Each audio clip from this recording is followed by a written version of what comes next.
Firman Tuhan untuk kita renungkan bersama dari Kitab Imamat pasal 25 ayat 1 sampai ayat yang ke-13.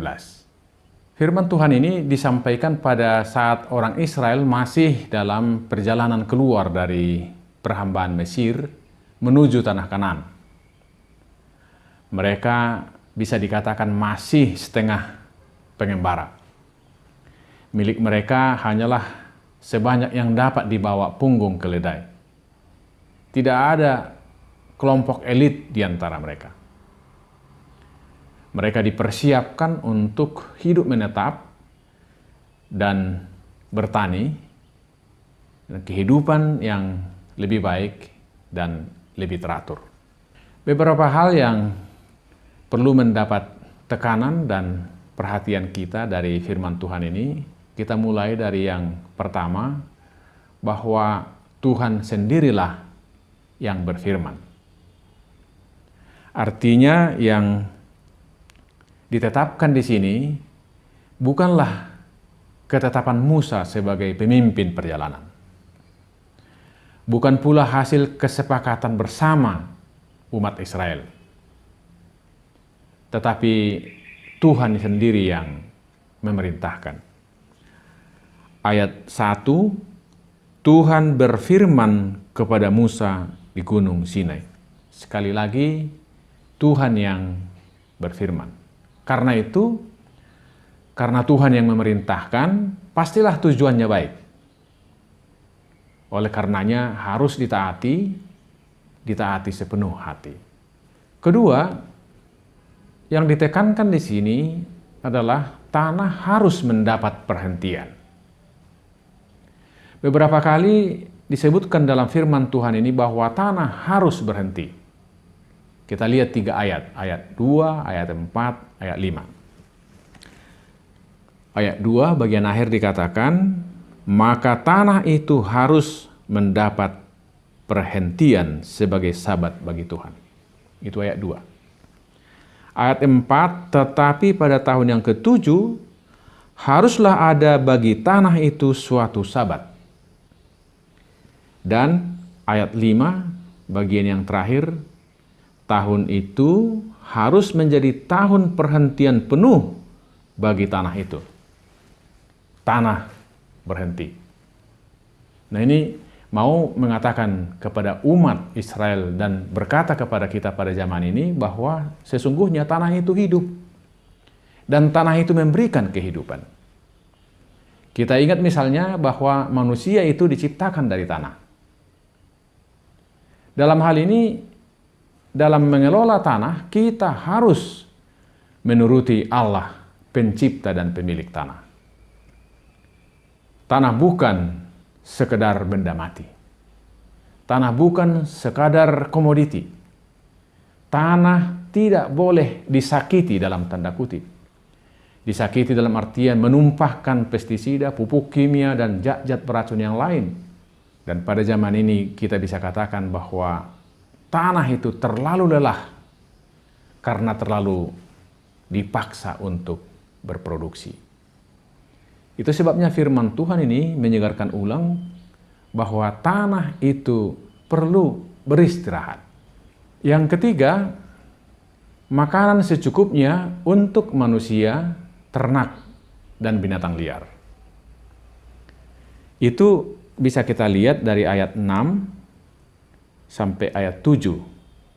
Untuk mempermudah kita memahami ayat 6 dan ayat 7 ini, kita dengar dulu apa yang dikatakan dalam Keluaran pasal 23 ayat 10 sampai ayat 11. Dalam Keluaran 23 ayat 10 sampai 11, demikian firman Tuhan. 6 tahunlah lamanya engkau menabur di tanahmu dan mengumpulkan hasilnya. Tetapi pada tahun ke-7 haruslah engkau membiarkannya dan meninggalkannya begitu saja, supaya orang miskin di antara bangsamu dapat makan, dan apa yang ditinggalkan mereka haruslah dibiarkan dimakan binatang hutan. Demikian juga kau lakukan dengan kebun anggurmu dan kebun zaitunmu. 6 tahun hasilnya untuk makanan 7 tahun. Dan tahun ke-7 tidak dipetik hasil panen. Supaya apa? Supaya orang miskin dapat makan dan makanan juga untuk binatang hutan. Nah, kita lihat bagaimana kepedulian kepada orang miskin, kepedulian juga kepada binatang hutan. Di sini kita belajar keharusan mempraktekkan peri kemanusiaan dan peri kemahlukan. Peri kemanusiaan dalam artian peduli kepada orang-orang di sekitar, peduli kepada orang-orang berkekurangan, peduli kepada orang-orang miskin. Dan peri kemahlukan artinya bahwa ciptaan Tuhan yang lainnya, makhluk-makhluk yang lain membutuhkan kehidupan, membutuhkan makanan untuk kehidupan. Dan ini juga sekaligus sebagai amanat untuk menghindari diri dari cinta diri dan ketamakan. Dan kita tahu sejak lama hal ini merupakan sebuah keharusan bagi umat yang mengikut Allah. Keempat, tentang tahun Yobel yang pada kekristenan kita sekarang disebut dengan istilah jubileum. Tahun Yobel ini adalah 7 kali 7 tahun Sabat. Ada yang sama antara tahun Yobel ini dengan tahun Sabat, yaitu bahwa tanah harus mendapat perhentian, tanah tidak ditanami. Itu yang terjadi pada tahun Sabat, artinya tahun yang ke-7. Itu juga yang terjadi pada tahun Yobel sesudah 7 kali tahun Sabat.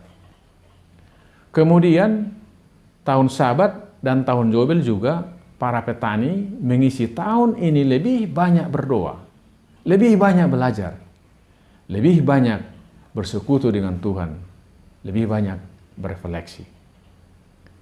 Tetapi yang menjadi tambahan, yang menjadi kekhususan tahun Yobel dibandingkan dengan tahun Sabat, antara lain bahwa Yobel ini adalah sebuah perayaan khusus. Kita dengar di sini bahwa sangkakala ditiup, artinya ini sesuatu perayaan sukacita, perayaan yang besar. Kemudian pada tahun Yobel ini dilakukan pembebasan budak, pembebasan hutang. Nah, ini yang merupakan istimewa di dalam tahun Yobel.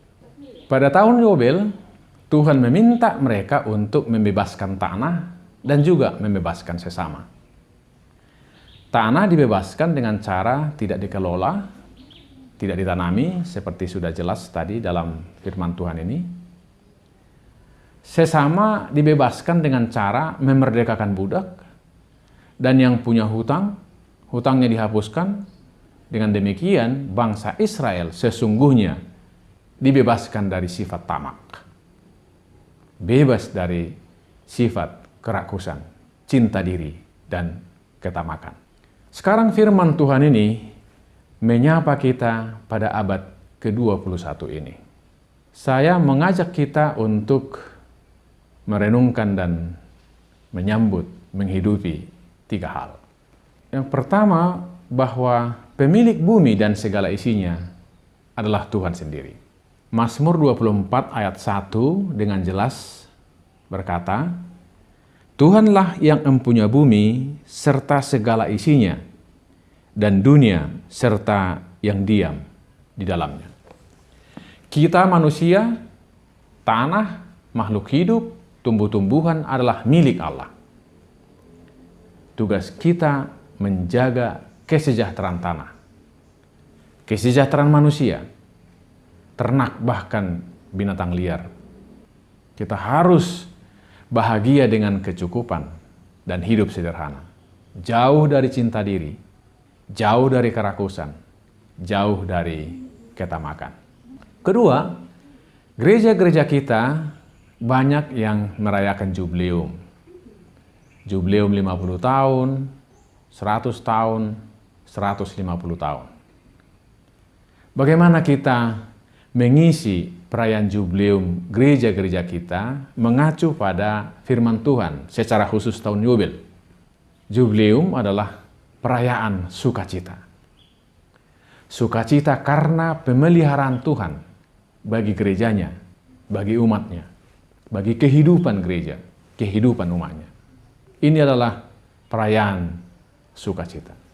Dalam Jubileum, gereja sebagai lembaga dan warga jemaat, orang-orang Kristen, seharusnya memberi kesejahteraan kepada bumi, memberi pertolongan kepada orang-orang miskin dan menderita. Artinya Jubileum adalah gerak, sebuah aksi untuk mempraktekkan kepedulian kepada ciptaan Tuhan, manusia, bumi, dan segala isinya. Ketiga, Yesus adalah pembebas kita yang sempurna. Kita dibebaskannya dan kita, syukur baginya, diangkat menjadi mitra kerjanya, membawa pembebasan di tengah-tengah dunia yang sedang menderita ini, mengandalkan penyertaan Tuhan sendiri. Biarlah hidup kita bersukacita karena pembebasan Tuhan, dan marilah kita bergerak untuk alat di tangan Tuhan, pembawa kebaikan dan pembebasan. Amin.